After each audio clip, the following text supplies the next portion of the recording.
Hey, everyone. Welcome to the Road to Eurovision, the grand finals, the live wrap-up show. I'm TC Kirkham, the Kirkham Report. Thank you for coming by.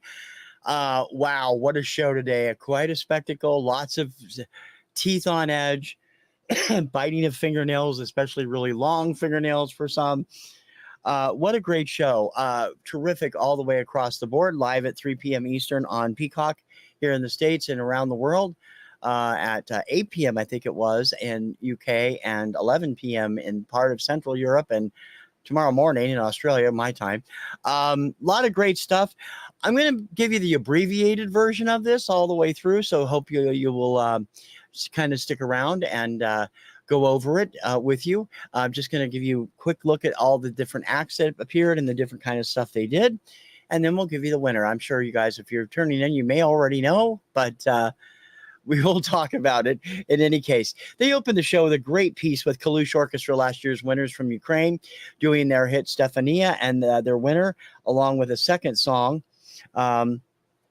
Terrific moving opening. A lot of great vibes coming from everybody there. The flag parade featured performances from Goe, Jamala, Tina Carroll, and Verka Saduka. Great stuff all the way through. Great flag parade. Lots of people very proud to be showing off what they're doing. We got into the how-to stuff and the host intro, and then it was right into the show.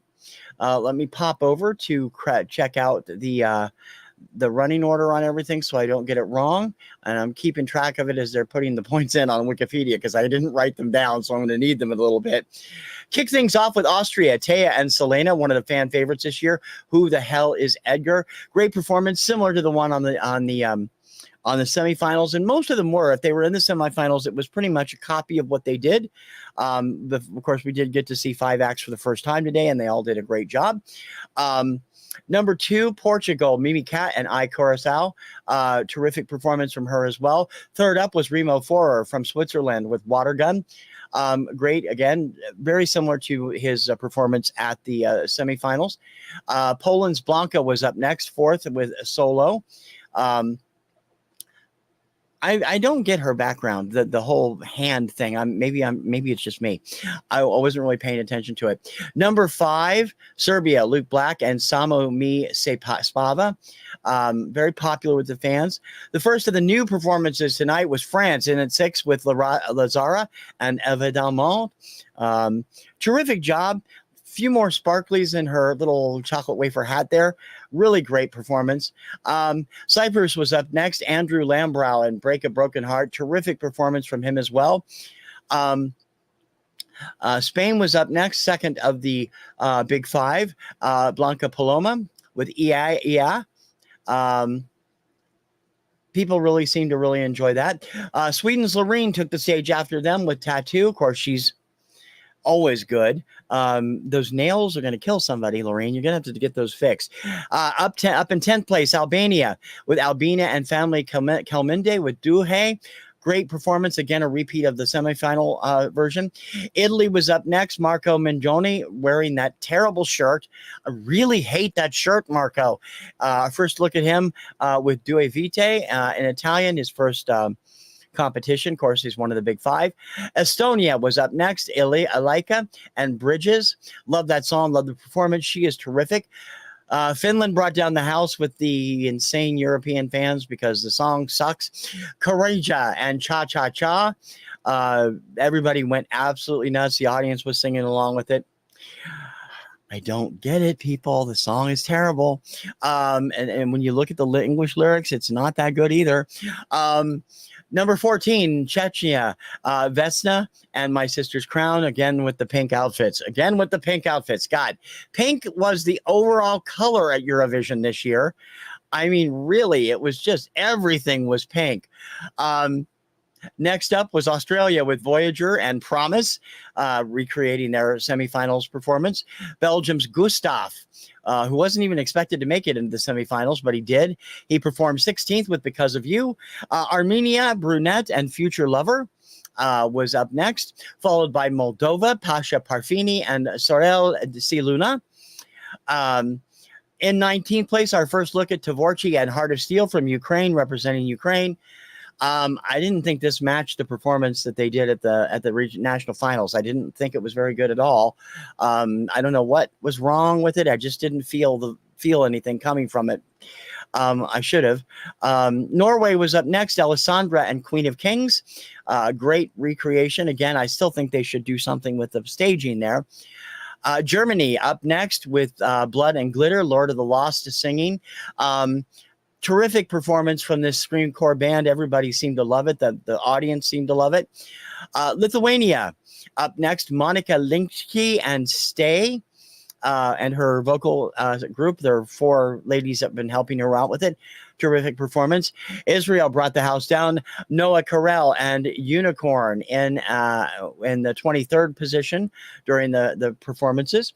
At the next up was Slovenia and Joker Out, Carpe Diem. They were my number 1 act this year. I really love this act. I think the song was fantastic, way better than a lot of the stuff that got a lot of popular stuff in Europe. Croatia and Mama Ski, I guess it is, by Let 3. They're interesting parody of military stuff. I don't really get it, but it has fans. And rounding out the performances, the United Kingdom and Mae Muller and I Wrote a Song. Terrific performance all the way around. We did get some interstitial stuff, a few interviews, a few features on the history of Eurovision and such in between. Once the songs were over, the voting opened, and we got a great show from that point on. We had a terrific performance from Sam Ryder doing his new single Mountain. Sam, of course, the runner-up last year, with a trained crew of disabled dancers. Really fantastic looking thing. Sam, just fantastic. Anyway, we then had Graham Norton, who joined hosts, the other 3 hosts, Alicia Dixon, Julia, I want to get the name right, Sanina, and Hannah Waddingham. Graham joined them on stage for the show this evening. He was with Jan Luring. I'm sorry, I'm not UK and I don't know her, but she was the host of the 1982 UK festival, which, as she said, was 2,000 people in a smaller theater, and a lot different than it would be now. Quite an interesting interview. And then Julia was up in the audience with the Ukrainian contingent in the audience. I think they missed the boat here. I wish they had asked Alex Balabanov to be a part of the show. Alex is living in the UK in London now, while he's a refugee from Kyiv in Ukraine. Alex represented them at the junior contest in 2020. Utterly fantastic song called Victory, which means open up. I really like him. I think he's going to be a major star, and I wish they had included him here. Unfortunately, they did not. We then got the Eurovision finals. Let me try. I'm trying to see what my writing here. The voting and how it can affect people. How the voting procedures win and the kind of votes craziness that has gone on in previous years. Then we got Alicia backstage with Timar from Ukraine, and then with the Aussie commentators. We got another recap, and then we went into the showpiece of the interval. The Liverpool Songbook has featured some incredible music. Mahmoud from Italy was there doing Imagine, the John Lennon song. Of course, John grew up in Liverpool. He was followed by Netta with You Spring Me Round. I did not know Dead or Alive was out of Liverpool. That's very cool. Duddy Freyer was up next with Whole Again, song from Atomic Kittens. Duddy's version of that will be out on I assume, Spotify and places like that. He put a tweet up right before the show. Cornelia Jacobs was up next doing, I got to read my writing here. I Turn to You, I think it's called. Then we had Sonia Evans, who was at the last contest, and I think she came in second place with Better the Devil You Know. And Duncan Laurence from the Netherlands doing You'll Never Walk Alone, which was made famous by Jerry and Pacemakers, of course. And of course, they had everybody else join him on stage after that. We then had another recap, and Bjorn Olaveus talking about how Eurovision can change the winners' lives and other performers' lives, how it changed ABBA's life, how it has become a major change to everyone else. And then voting closed officially, and we went into the jury vote part one. The jury vote was quite interesting. Quite a bit of people giving points to inexplicably to some things that I just didn't realize would do that well. I think the audience was kind of surprised at some of the votes too. By the end of the jury vote, after part two of the jury vote, after they had Alicia and Julia in the audience with Loreen and with Marco from Italy, who were the two leaders during that time, then they got back to the end of it. Loreen was leading at the end of the jury vote, with Finland and Italy right on her heels.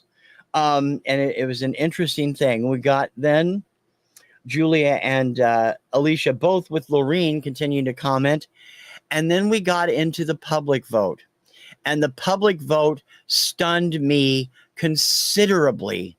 There were a lot of online favorites which got incredibly low scores. Germany got, I think, a total of 10 points, maybe lower from the televote, the public vote.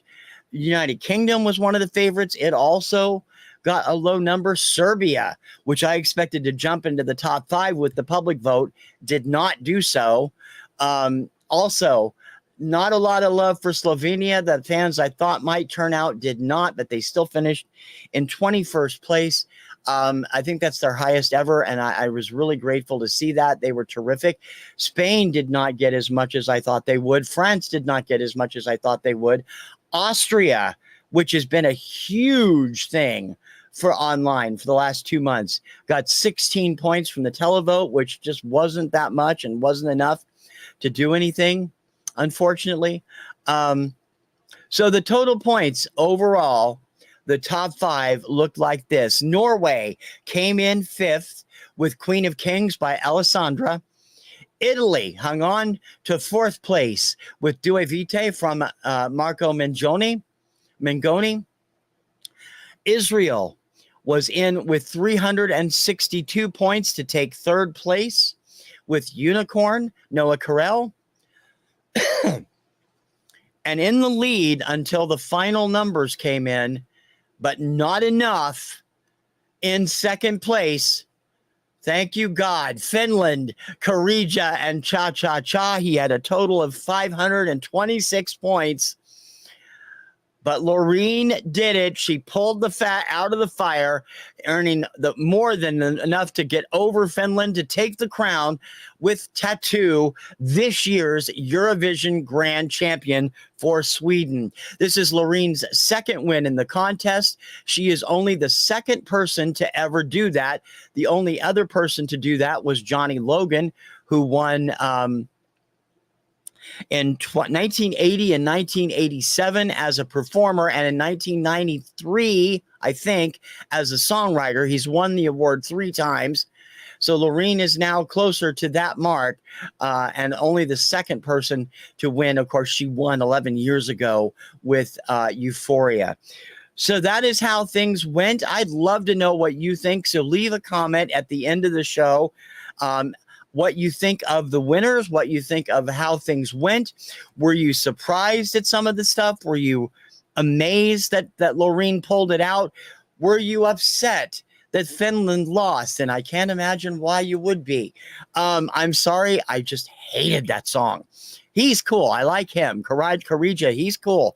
That song sucks. I was very glad to see it end up in 2nd place. I'm interested in what you think. And don't forget, this is not the end. I will have a complete wrap-up of Eurovision on the Kirkham Report on its special day on Sunday at noon. And I hope that you'll join me for that as well. And join me starting probably around October 1st for coverage of the 2023 Junior Eurovision. And that will be coming up this fall. We also want to send out a welcome to the return of Luxembourg. They have announced they are returning to the contest next year. We don't know whether the three that sat it out this year will be back. That's North Macedonia and Bulgaria, and Hungary is still out, and Montenegro, I think, is the other one. So some of them could be back. Belarus's suspension will be up after this year, and we don't know for sure yet about Australia, but I don't think there's going to be any problem with them getting a new invitation to continue to appear. It was a great year, a great show, a lot of great songs, some crap, and thankfully, although I was personally rooting for Slovenia or Cyprus or Estonia, I have no problem with Loreen. This song is I like this song better than Euphoria. Euphoria, I know, has been a huge hit, but I like Tattoo better. And she seems to be a really cool, down-to-earth person. And I wish her heartfelt congratulations from this end. For the Road to Eurovision Grand Finals finale, I'm TC Kirkham. I will see you on my regular programs this week on TKR VideoCentral. I hope you'll stick around and leave a comment on this show. Until next time, until you see me again, ciao, baby.